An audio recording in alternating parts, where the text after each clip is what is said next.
Viens no populārākajiem ritmiem, kur tu iespējams jau esi sācis apgūt, ir down, down, up, up, down, up ritms. Lejā, lejā, augšā, augšā, lejā, augšā. Problēma šim ritmam sākas tajā mirklī, kad tas ir jāizpild saglabājot nepārtraukt labās rokas kustību, vienlaicīgi mainot akordus ar otru roku. Uztaisim nelielu testu šī video sākumā. Pamēģinu nospēlēt C akordu un G akordu ar šo ritmu. Vairākas reizes pēc kārtas, neapstājoties un saglabājot nepārtrauktu labās rokas kustību. 1, 2, 3, 4.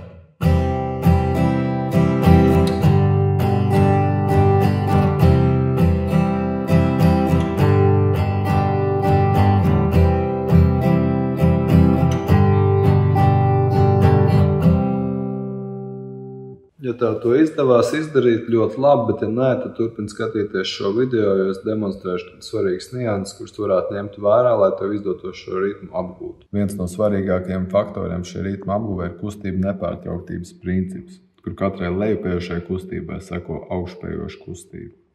Tas var būt mulsinoši tajā mirklī, ja šo ritmu attālo šādā formātā. Tu redzi divas lejupējošas kustības, divas augšupejošas, pēc tam vienu lejupējošu, vienu augšupejošu. Tādēļ šeit esmu attālojis šo ritmu formātā, kurš iekļauj arī kustību nepārtrauktības principu. Kā tu redzi, ir iekļauts arī šīs zilās bultiņas, kuras apzīmē kustības, kuras neatiecās uz ritmu, bet kuras tik un tā ir jāizdara.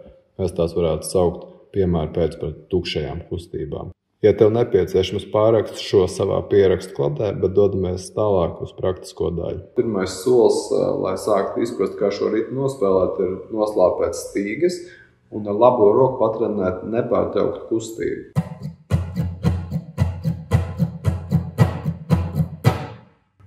Vēlreiz.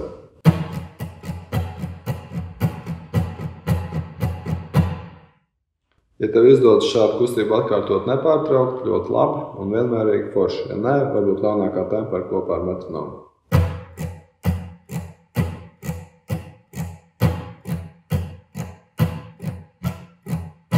Kad šis izdodas, manuprāt, ir labi apskatīties vizuālu ilustrāciju, kas demonstrē, kuri ir tie punkti, kur ir šīs kustības, kas tiek definētas, un kur ir tie punkti, kur paliek tukši.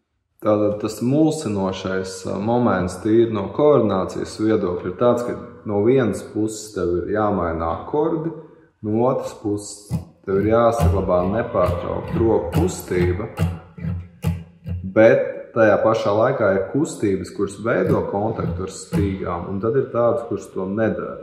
Citiem vārdiem šī roka kustās gan uz augšu, gan uz leju, gan arī maina šādā variantā savu novietojumu. Un tas savā ziņā ir tāds koordinācijas izaicinājums.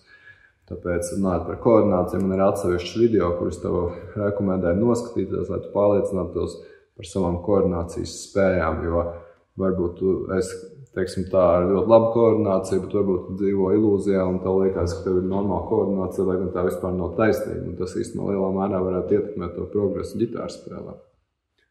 Tāpēc skaties. Tie aizkrāsotie kvadrātiņi ir kustības, kas kontaktē ar stīgām, bet neaizkrāsotie ir tās kustības, kuras tieši tie momenti, kad to nedara. Tas palīgi variants, ko tu ir sākumā pamēģināt, ir nemaz nemēģināt šo pārslēgšanos starp tukšajām kustībām un tam, kas kontaktē ar stīgām, bet vienkārši pamēģināt visu laiku kontaktēt ar stīgām, bet tos punktus, kas ir aizkrāsot, akcentēt. Tā vietā, lai vienkārši spēlētu, uzlikt akcentus tajos punktos, kur ir aizkrāsotie kvadrātiņi.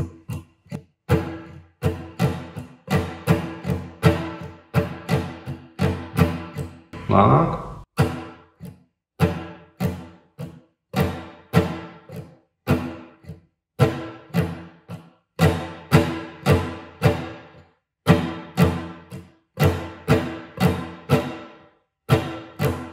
Un, kad tev izdod šo ritmu šādi nospēlēt,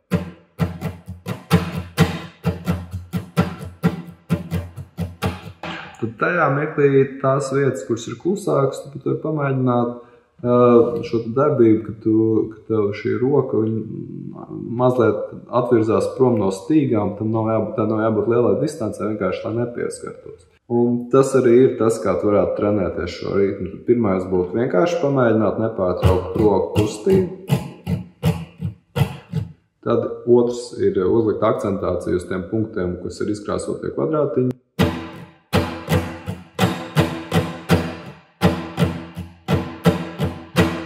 Un tad trešais pēc tam jau to pašu pamēģināt nospēlēt veidā, kur neizkrāsotie kvadrātiņi vispār neveido kontaktu ar stīgām.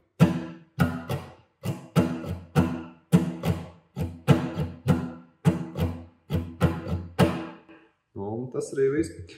Noslēgumā iedošu tev vēl vienu bonusu padomu, kad tu maini akordus sākumā. Ģitāristiem sākumā, ja tie akordi nav atkārtot ļoti daudz reizes, varētu būt tāda problēma, ka viņus nevar pārāk ātri uzlikt.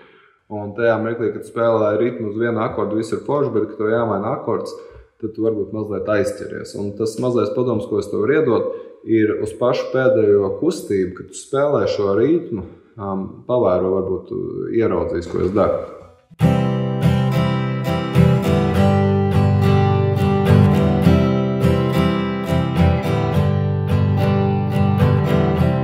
Vai tev izdevās ievērot, ko es izdarīju? Ja jā, es tev tāpat to izskaidrošu, bet ja tev izdevās to uzreiz ieraudzīt bez skaidrošanas, tad tagad ieraksti to komentārā un paskatīsimies, vai kāds ievēro šo mazo niansi. Tad tas, ko es darīju uz pēdējo kustību, es vienkārši palaidu roku vaļā, bet tik un tā uzsit pa stīgām, tādējādi iegūstot nedaudz laika, lai sagatavotu otru akordu. Paskaties cītīgi.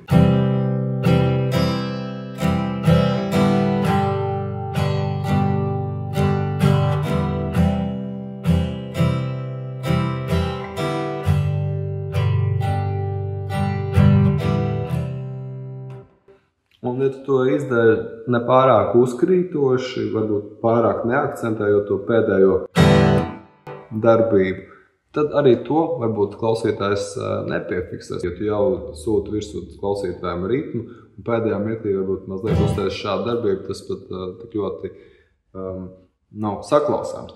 Bet toties tas, ko tu iegūsti, to darot, tu trenē enerģijas un kustības nepārtrauktību, kas ir ļoti svarīgs princips.